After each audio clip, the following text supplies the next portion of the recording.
Hara Hashibu. Você não está parado, está esgotado. Muitas vezes imaginamos que estamos indisciplinados ou mesmo procrastinando.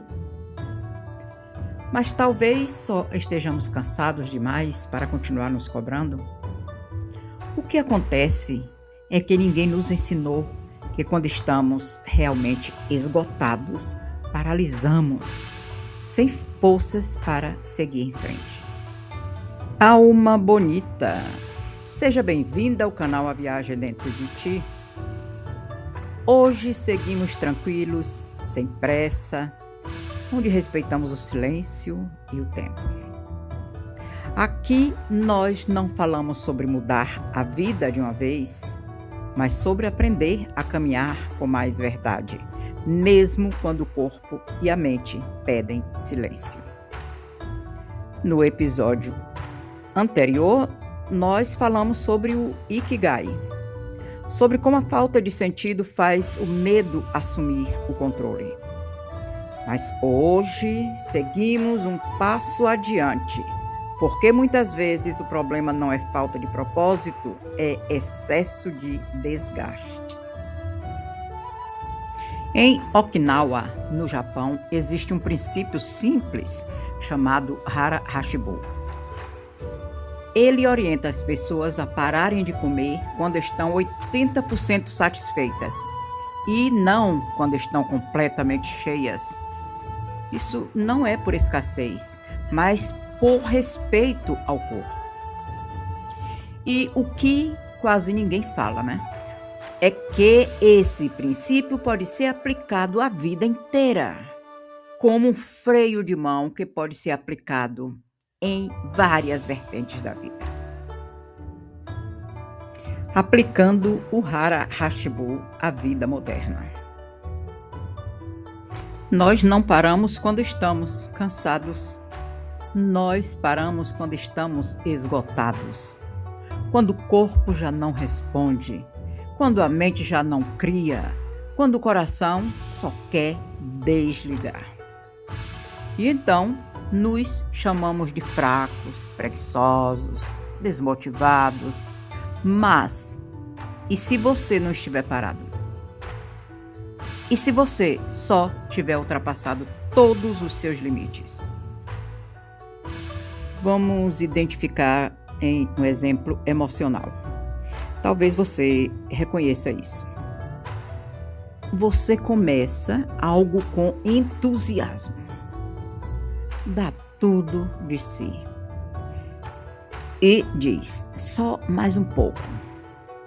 Ignora o cansaço totalmente. E aí vem se cobrando mais e mais. E não conclui o que você estava fazendo. E um dia não consegue mais se levantar. Você desistiu? Não, não é porque você desistiu. É porque você gastou toda a energia tentando ser suficiente. O cérebro humano não rejeita hábitos novos, ele rejeita a sobrecarga. Quando tudo vira esforço máximo, o cérebro ativa o modo de defesa. Congelar, evitar, adiar. Isso não é preguiça, é autoproteção. Aplicar Hara Hashibu à vida significa perguntar: onde estou indo além do necessário? Onde estou insistindo quando já era hora de pausar? Onde confundi compromisso com autoabandono? Viver a 80% não é viver menos, é viver em continuidade.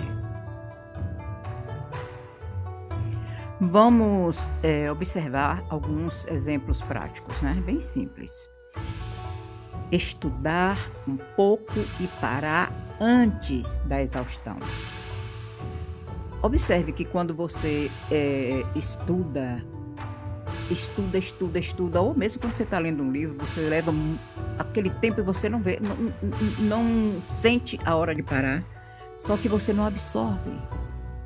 A pessoa que estuda além do limite, ela não absorve, porque chega um momento que você não absorve mais nada. Então tem que saber o tempo certo de parar. Trabalhar com foco e encerrar antes do colapso. Né? É a mesma coisa, estudar com foco e encerrar antes do colapso. Porque você tem um limite, até aquele limite você aprendeu. Se você forçou para ir mais adiante, você não aprendeu nada. Cuidar dos outros sem se esvaziar completamente. Porque se você cuida e não cuida de você, você se esvai e você vai terminar não cuidando nem de você e nem do outro. Dormir antes do limite, não depois dele. Muitas vezes a gente está brigando com o sono, cochila.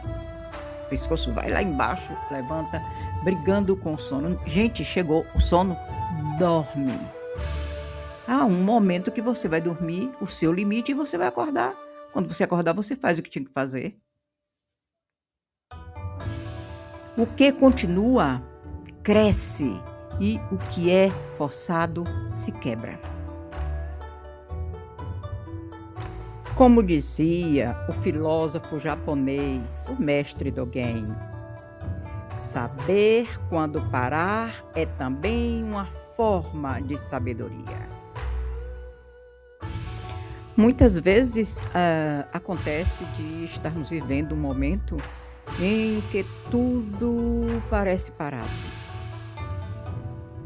Mas talvez nós só precisamos parar antes do limite para poder dar continuidade no outro dia.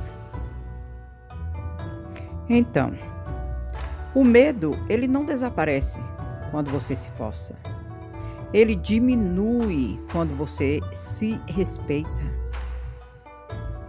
No próximo episódio, nós vamos falar sobre foco ancorado e por que tentar fazer tudo de uma vez faz o medo crescer ainda mais. Talvez o que você chamou de estagnação seja apenas o corpo pedindo descanso. Talvez o silêncio que se instalou não seja desistência, mas um espaço onde algo precisa se reorganizar. Nem toda pausa é retrocesso. Às vezes, parar é o último gesto de cuidado antes de continuar. Quando você aprende a respeitar o próprio limite, o medo deixa de gritar e o caminho volta a aparecer. Se hoje você se sentiu visto, não se cobre por avançar rápido. Apenas continue, um passo possível por vez. Se tudo que falamos até aqui nestes 2 episódios fez sentido para você, siga em frente e convide aquela pessoa que você sente que precisa acompanhar esta série. Obrigado, gratidão por caminhar comigo nesta jornada da viagem dentro de ti. Nos vemos no próximo episódio da série 7 princípios japoneses para atravessar o medo. Siga em paz, alma bonita.